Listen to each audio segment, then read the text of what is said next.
ETF index mutual funds నేర్చుకుని stock మార్కెట్లో రాణించాలనుకుంటున్నారా? వెంటనే ఈ నెంబర్కి కాల్ చేయండి.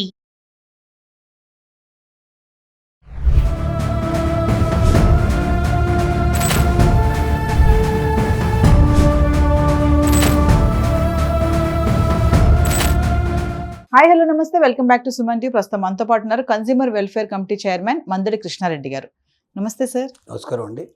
Sir, pastor Praveen Pagadala death mystery చూస్తున్నాం మనము. రోజుకొకటి ఫుటేజ్ వస్తుంది. ఇది యాక్సిడెంటా లేదా మర్డరా అంటున్నారు, మత కలహాలు అంటున్నారు. మరి ఒక్కసారి మీ అనలైసిస్లో ఇది ఏంటంటారు? మర్డర్ అంటారా, యాక్సిడెంట్ అంటారా? అసలు ఏం జరిగిందంటే మీరు చూస్తూనే ఉన్నారు కదా, ఫాలో అవుతున్నారు కదా, ఒకసారి. మాస్టర్ ప్రవీణ్ పగడాల పాస్టర్ ఆయన సహజంగా ఓ మత పెద్ద ఎవరైనా మరణించినప్పుడు అది కొంచెం అనుమానాస్పదమైన మరణం అయినప్పుడు చాలా ఉత్కంఠ రేకే అవకాశాలు ఉన్నాయి. దాంట్లోనూ ప్రవీణ్ పగడాల ఏంటంటే పాస్టరు ఇతర మతాల గురించి వివాదాస్పద వ్యాఖ్యలు చేసినటువంటి సంఘటనలు గతంలో ఉన్నాయి. దానికి ఇతర మత పెద్దలు కూడా చాలా బాధపడటం, దానికి వ్యతిరేకంగా స్టేట్మెంట్లు ఇవ్వడం, ఇలాంటివన్నీ జరిగాయి. అంటే ఈ వ్యక్తి గతంలోనే ఘర్షణపూరితమైనటువంటి వాతావరణాన్ని క్రియేట్ చేసుకున్నాడు తన చుట్టూ. కాబట్టి అలాంటి మరణం ఒకటి సంభవించినప్పుడు సహజంగా ఒక అనుమానం అనేది బయలుదేరుతుంది. అంటే దానివల్లనే జరిగిందేమో, ఎవరో కావాలనే మర్డర్ చేసుకుంటారేమో, అతను అట్లాంటి వ్యాఖ్యలు చేయడం వల్ల బాధపడ్డ వాళ్ళు ఎవరన్నా అతనికి ఈ రకంగా ప్రతీకారం తీర్చుకుని ఉంటారేమో అనేటువంటి ఒక సహజమైన ఒక ఉత్సుకతోటి రకరకాల కామెంట్స్ రావడం అనేది జరిగింది. పోలీసులు కూడా చాలా కష్టపడాల్సి వచ్చింది దీని గురించి. ఎందుకంటే హైదరాబాద్ నుంచి బయలుదేరిన వ్యక్తి విజయవాడ చేరాడు. విజయవాడ నుంచి రాజమండ్రి ప్రయాణం చేయాలి. సుమారుగా 300-400 కిలోమీటర్లు ప్రయాణం చేయాలి. ఇంత ప్రయాణం అసలు బైక్ మీద చేయడానికి చాలామంది ఇష్టపడరు. దాంట్లో పాస్టర్ లాంటి వ్యక్తులు వాళ్ళు టైంకి అందుకోవడం, మళ్ళీ తిరిగి వాళ్ళ పూజా కార్యక్రమాల్లో నిమగ్గడం, ఇట్లాంటివన్నీ చాలా ఉంటాయి. కాబట్టి ప్రార్థనా కార్యక్రమాలకు వెళ్ళాలి కాబట్టి సరిగ్గా వెళ్ళరు. కానీ పాస్టర్ ప్రవీణ్ గారికి ఏంటంటే మొదటి నుంచి కూడా ఆయనకి బైక్ నడపడం చాలా ఇష్టం. కార్లు ఉన్నప్పటికీ కార్ల కన్నా బైకుల్లోనే ఎక్కువ ప్రయాణం చేసేవాడని అతని సన్నిహితులు, మిత్రులు చాలామంది ఈ సందర్భంగా చెప్పడం జరిగింది. అతను హైదరాబాద్ నుంచి బయలుదేరి విజయవాడ నుంచి రాజమండ్రి చేరేటువంటి ప్రశ్నల్లో ఏం జరిగిందని తెలుసుకోవడం పోలీసులకు చాలా కష్టమైపోయింది. కొన్ని వందల వేల సీసీటీవీని పరిశీలించాల్సి వచ్చింది. అంటే అడుగడుగున ప్రయాణం ఎలా జరిగింది, హైదరాబాద్లో బయలుదేరినప్పటి నుంచి విజయవాడ రావడం, విజయవాడ నుంచి రాజమండ్రికి రావడం, అన్ని సీసీటీవీలు పరిశీలించడం మొదలుపెట్టింది. ఎందుకంటే సీసీటీవీ అన్ని గంటలు సీసీటీవీలు పరిశీలించాలంటే మామూలు విషయం కాదది. ఇంచించు అది చూస్తూ వెళ్లాల్సి వస్తుంది. దానికి చాలా ఓపిక, ఒద్దిక, దానికి సంబంధించినటువంటి పూర్తి నైపుణ్యత, ఇవన్నీ చాలా అవసరం.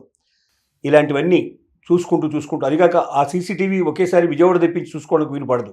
ఎందుకంటే అక్కడ ఎక్కడికక్కడ టోల్ గేట్లలో లేకపోతే ఎక్కడికక్కడ కనబడేటువంటివి, అదే 2 రాష్ట్రాలకు సంబంధించిన విషయాలు. ఇది తెలంగాణ రాష్ట్రంలో ఉండేటి సపరేట్, మళ్ళీ ఆంధ్రప్రదేశ్లో ఉండేటి సపరేట్. కాబట్టి ఎక్కడికక్కడ వెళ్ళి కొన్ని తీసుకొచ్చి ఇక్కడ ఇట్లా రకరకాలుగా వాళ్ళు పరిశోధన చేశారు. ఈ పరిశోధనలో తేలిన విషయాలు ఏంటంటే, కొన్ని విషయాలు ఏంటంటే, అతను విజయవాడ దగ్గరగా చేరుకున్నప్పుడు అంతకుముందు టోల్ గేట్లలో ప్రయాణం చేయడం చూడడం జరిగింది. అంతకుముందు అతను ఒక వైన్ షాప్ దగ్గర ఆగి వైన్ కొనడం అనేది తెలియదు. తర్వాత మొత్తం రెండు వైన్ షాపుల అతను మొత్తం టోటల్గా అతని ప్రయాణంలో వైన్ కొన్నట్టుగా వాళ్ళు నిర్ధారించుకున్నారు పోలీసులు. 2 సార్లు వైన్ తీసుకున్నాడు కాబట్టి, అంటే ఒకసారి తీసుకున్నప్పుడు సహజంగా రెండోసారి మళ్ళీ తీసుకోవాల్సిన అవసరం ఎవరి కోసం అయితే ఉండదు. అంటే ఒకసారి తీసినాక కన్జంప్షన్ అయిపోయిన తర్వాత రెండోసారి తీసుకోవడానికి పాసిబిలిటీస్ ఉంటాయి. రెండోది పాస్టర్ ప్రవీణ్కి డ్రింక్ తీసుకునే అలవాటు కూడా ఉంది. ఇది పెద్ద దాన్ని ఎవరు తప్పు పట్టే పరిస్థితి కూడా కాదు. కానీ డ్రింక్ అండ్ డ్రైవ్ అనేటువంటి పరిస్థితి ఏర్పడినప్పుడు తాను ఒకసారి చాలా ఇబ్బందులు చెప్పలేదు. రెండోది ఏం జరిగిందంటే, విజయవాడ దగ్గరగా వచ్చినప్పుడు దాకా చాలా ఈజీగానే సీసీటీవీలో కనిపెట్టగలిగారు. కానీ విజయవాడ నుంచి రాజమండ్రి వెళ్ళినటువంటి, అంటే విజయవాడలో ఒక 4 గంటల పాటు అతను ఆగినట్టుగా తెలుస్తోంది. ఈ 4 గంటల పాటు ఎక్కడ ఆగాడు, ఏం చేశాడని తెలుసుకోవడానికి మాత్రం చాలా శ్రమించాల్సి వచ్చింది. ఎందుకంటే అక్కడ సీసీటీవీలు సరిగ్గా వర్క్ చేయలేదు. సీసీటీవీలు ఉండి దారిలో కాకుండా వేరే దారిలో అతను వెళ్ళడం జరిగింది. ఏ దారిలో వెళ్ళాడు, ఎలా వెళ్ళాడు, ఏం జరిగింది, 4 గంటలు ఎక్కడున్నాడు అతను, ఈ 4 గంటలు ఎక్కడా కనబడలేదు. విజయవాడ సీసీటీవీలు ఎక్కడ కనబడలేదు. కనబడకపోయేసరికల్లా చాలా ఆందోళన పడ్డారు పోలీసులు కూడా. వాళ్ళకి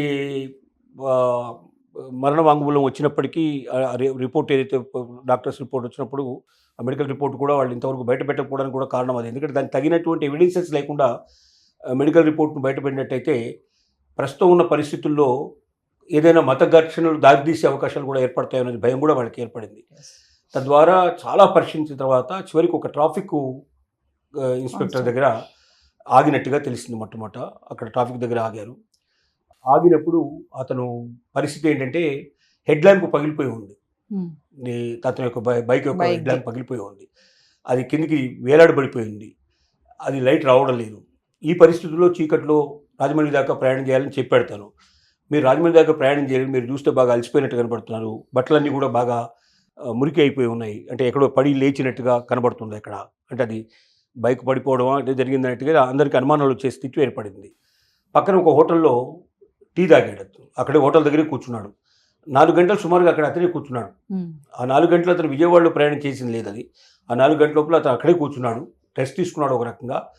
ఒక టైం తీసుకుని తర్వాత అతను నేను వెళ్ళిపోతానని చెప్పి లేచినప్పుడు దాన్ని కట్టడానికి ఏదైనా తాడు ఉంటే బాగుండు, నేను కట్టేస్తానని చెప్పి కట్టుకుని పొమ్మని చెప్పి సలహా ఇచ్చాడు.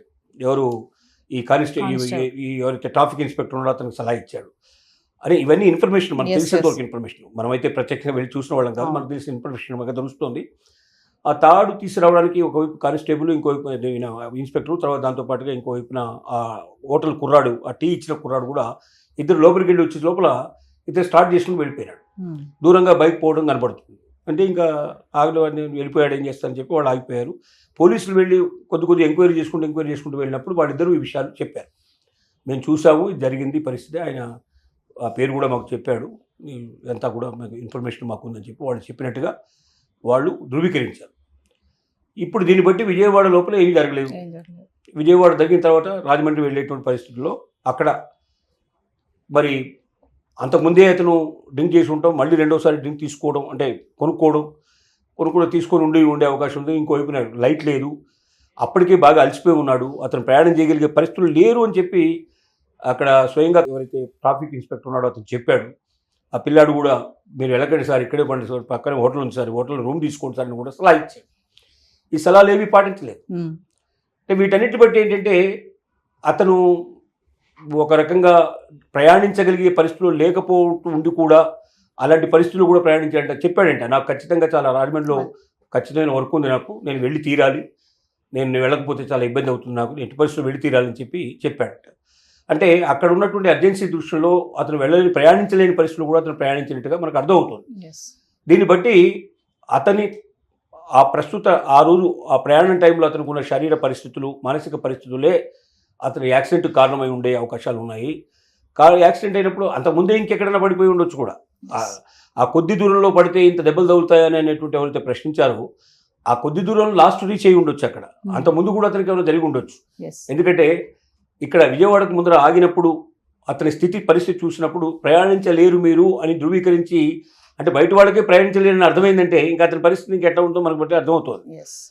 కాబట్టి విజయవాడ నుంచి రాజమండ్రి మధ్యలో కూడా ఏదైనా చిన్న యాక్సిడెంట్ అయి ఉండొచ్చు, లేదా అతనే పడిపోయి ఉండొచ్చు, కింద పడిపోయి ఉండొచ్చు, అయినా మళ్ళీ తిరిగి నిలదొక్కుని మళ్ళీ వెళ్ళడానికి ప్రయాణం చేయడానికి అవకాశం, ఇవన్నీ ప్రాబబిలిటీసే. ఇది ఖచ్చితమైన నిర్ధారణ చేయడానికి అయితే అవకాశం లేదు. దీని మీద పోలీసులు బహుశా ఇవాళ రేపు ఖచ్చితంగా స్పందించే అవకాశాలు ఉన్నాయి. ఆ స్పందనను బట్టి విత్ ఎవిడెన్సెస్ మొత్తం కూడా వాళ్ళు నిరూపిస్తారు కాబట్టి దాన్ని బట్టి మనం ఒక నిర్ధారణ రావడానికి అవకాశం ఉంది. అంటే సార్ ఇప్పుడు ఆయన ఒక మత పెద్ద కాబట్టి ఈ పోస్ట్ మార్టం రిపోర్ట్ అవడానికి కూడా లేట్ అవడానికి మీరు అన్నారు ఇందాక, కొన్ని మళ్ళీ గొడవలు జరిగే ఛాన్సెస్ ఉన్నాయేమో అనేసి తొందరగా చెప్పట్లేదు అని.